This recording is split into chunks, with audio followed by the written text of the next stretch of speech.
Muy buenas tardes, bienvenidos a nuestro podcast de parasitología.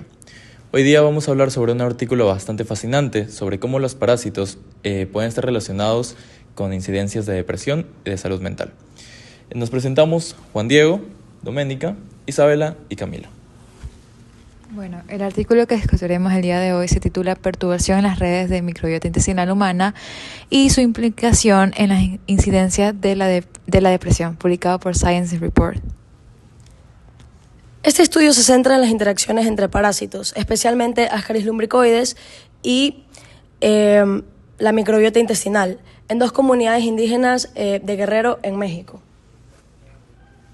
A lo largo del episodio discutiremos los hallazgos del estudio, sus implicaciones en la salud mental, la metodología utilizada y las conclusiones de los autores.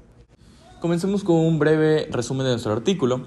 Este artículo habla sobre cómo el parásito Ascaris lumbricoides puede generar cambios en la microbiota intestinal y cómo estos cambios pueden estar directamente relacionados con la incidencia de depresión.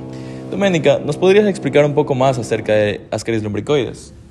Claro que sí, Juan Diego. Hay que tener en cuenta que Ascaris lumbricoides es un parásito que afecta al tercio de la población, es decir, que principalmente en países desarrollados. Este parásito puede causar un déficit de nutrición que afecta tanto a la memoria y el aprendizaje. Utilizando técnicas avanzadas de análisis de datos, los investigadores encontraron que la infección por Ascaris lumbricoides cambia las propiedades en la microbiota intestinal, afectando su complejidad y la interacción entre especies, lo que es clave para la salud mental.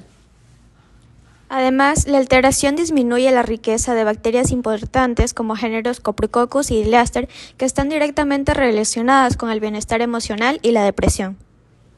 La pérdida de bacterias de Coprococcus y Dialister están relacionadas con síntomas de depresión, ya que estas bacterias producen ciertos metabolitos que favorecen al cerebro y al estado de ánimo. ¿Nos podrías explicar un poco sobre cuáles fueron las diferencias entre los niños y los adultos realizados en este estudio? Sí, bueno, hay que tener en cuenta que una diferencia es que los adultos fueron más afectados a la perturbación de la microbiota que los niños. ¿Y esto qué se debe? A que los adultos son menos adaptables por esta infección causada por este parásito.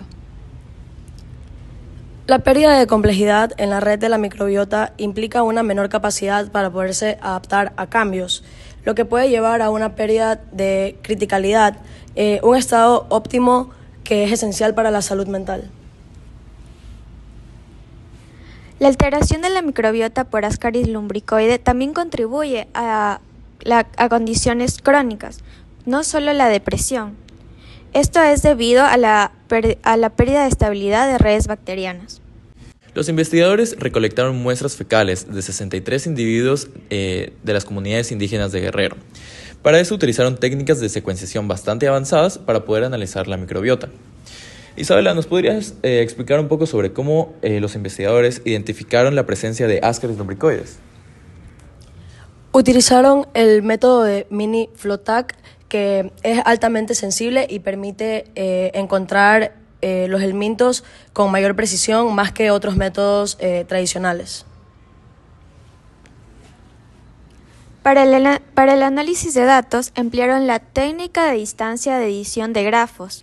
Esto es para comparar las estructuras de redes bacterianas entre individuos parasitados y no parasitados, y además de esto entre diferentes grupos de edad. Además, se enfocaron en subredes específicas de las bacterias, es decir, que son relacionadas con la depresión, utilizando el algoritmo central de MacLeod máximo, o también conocido como MCC, para identificar las especies más importantes de esas series. Hablando un poco sobre los resultados, mostramos que la presencia de Ascaris lumbricoides reduce las diversas y riquezas de la bacteria, afectando tanto así al adulto como al niño. La perturbación causada por el parásito afecta propiedades clave de la red de la microbiota, como la longitud del camino característico, el número de nodos, disminuyendo la complejidad de la red. La emergencia de información, medida como la información de Shannon, era mayor en los niños que en los adultos, lo que sugiere que los niños tienen una microbiota más adaptable. En términos de redes específicas, se determinó que las especies, los géneros de Corvococcus y Dialister disminuía a medida que aumentaba la cantidad parasitaria. Así también sus interacciones también se veían afectadas. Esto lo que nos quiere decir es que puede estar relacionado con la depresión. Bueno, en conclusión, estos hallazgos nos ayudan a resaltar la importancia de entender las interacciones de la microbiota con las parasitosis para poder así mejorar nuestro sistema de salud pública y mejorar los tratamientos que utilizamos para las enfermedades de salud mental. También mantener una dieta equilibrada y rica en fibra, evitar el uso excesivo de antibióticos y considerar la suplementación de probióticos que pueden ayudar a la microbiota a ser más sana.